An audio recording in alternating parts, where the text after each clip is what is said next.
This is episode number 3 of 90 Day Fiance Happily Ever After. So Big Ed and Liz are going to attempt to bake pizzas with Riley and not burn the house down. And it is an impossible feat because Big Ed and Liz are already throwing punches. So Big Ed is micromanaging the experience. He's mad about the mess. Liz is like, the last time you made pasta, there was pasta on the ceiling, there's pasta on the stove, let me show it to you. So they're doing their best to turn this little sweet cooking experience with Riley into a total disaster until Riley says, talk. Liz's mom wants to clear the air with Ed before their wedding and have a little sit down with him. So to make this all the more complicated, apparently the last time Liz's mom and Big Ed were even in communication was at her engagement party, and we all know how that went. She threw her ring in a bush and ran without shoes through downtown San Diego, screaming and crying. So then Liz's creepy, weird mom attempts a disgenuine half-ass heart-to-heart, and shocker, it doesn't go well. Liz has to decide if she wants to defend her toxic husband-to-be or her toxic mom. And spoiler, she picks Ed. So just when we all think this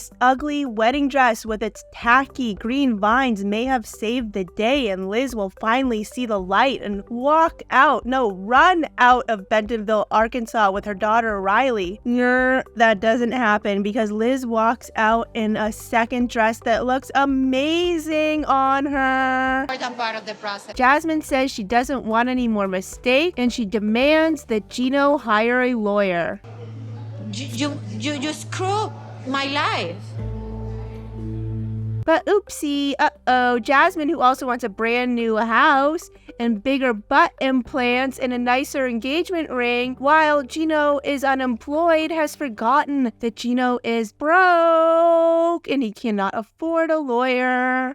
And it's not that we're talking about a fortune, it's a very reasonable amount of money. Money I don't have right now. And Gino must be pretty dang broke, because for once in his life, he is standing his ground. Jasmine tries her best to squeeze out one last tear in the name of her children that she has forgotten about until this moment.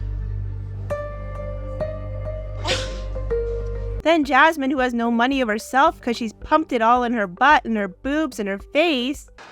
Money means nothing. No. Jasmine is trying to pull out every trick in the hat. She calls Gino evil. She says, does he need a statue for doing the minimum to bring her to America and forgetting about her children? Do you understand how different your I have a problem with that. Then Jasmine has a super duper delayed is a 90-day fiance tale as old as time. Larissa is the prototype for this model. Come to America, pump as much silicone into your body, and then be like, oh, hey, I have 5,000 children in my home country that I suddenly remember. So next up, we have Ashley and Manuel. And Ashley has got it in her witchy mind to take Manuel motorcycle shopping to help him be less closed. If Ashley and Manuel are not making everything sexual and weird and awkward, they are fighting and making everything tense, weird, and awkward. And none of us are surprised when these two knuckleheads walk out of the motorcycle dealership with no hog to ride, because Ashley is over $100,000 in debt and Manuel is sending $300 a month home to Ecuador. But do not worry, because this does not deter Ashley from trying to find strange, outlandish ways to make her husband communicate with her better.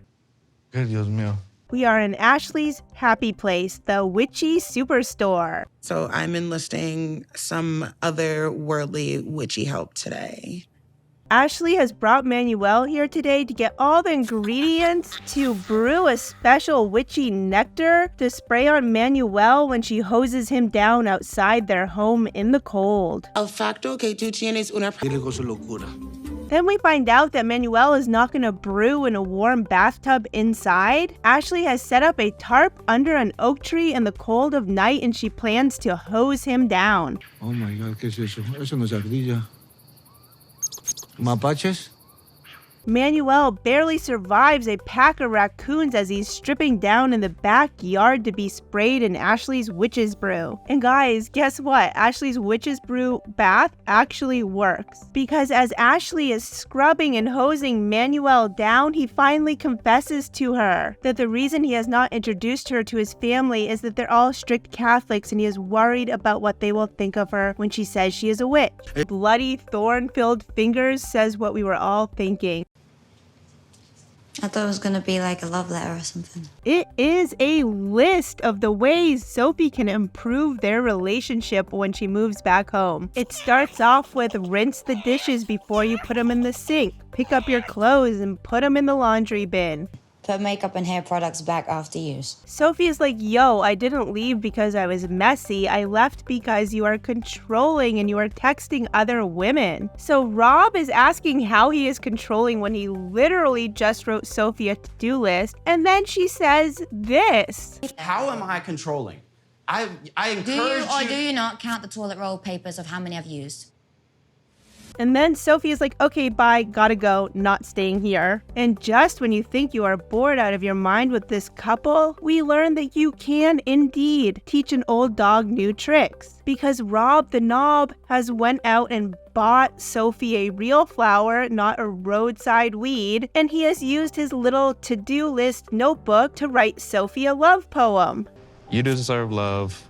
So instead of saying, yeah, totally, I'll do it, and asking some normal questions about Sophie's best friend, like, say, how did you meet? Why is he coming through Texas? What does he do for work? Rob the Knob asks, is he ugly?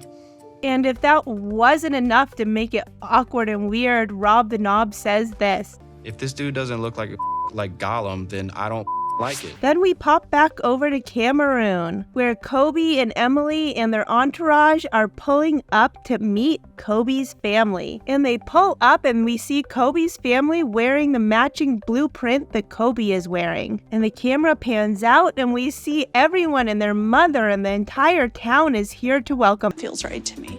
So it's pretty obvious the producers are trying to give this feel-good family where everyone gets along and respects each other a little bit of drama. And as annoying as Emily's lisp is, her parents are such silly good sports. It is a very feel-good vibe they bring to the show, and I don't mind watching them. Then we pop back over to Los Angeles to catch up with Nicole and Mahmoud. Mahmoud is woken up in the good old USA, and Nicole has a breakfast of champions away. That Nicole was like some sort of health nut vegan, but it turns out she is the epitome of skinny fat, living off frozen pizza and donuts.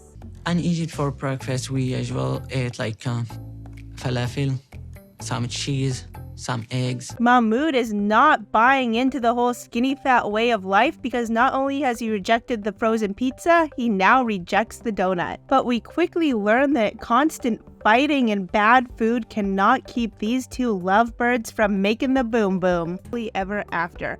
Make sure to come by every Wednesday for our weekly recap.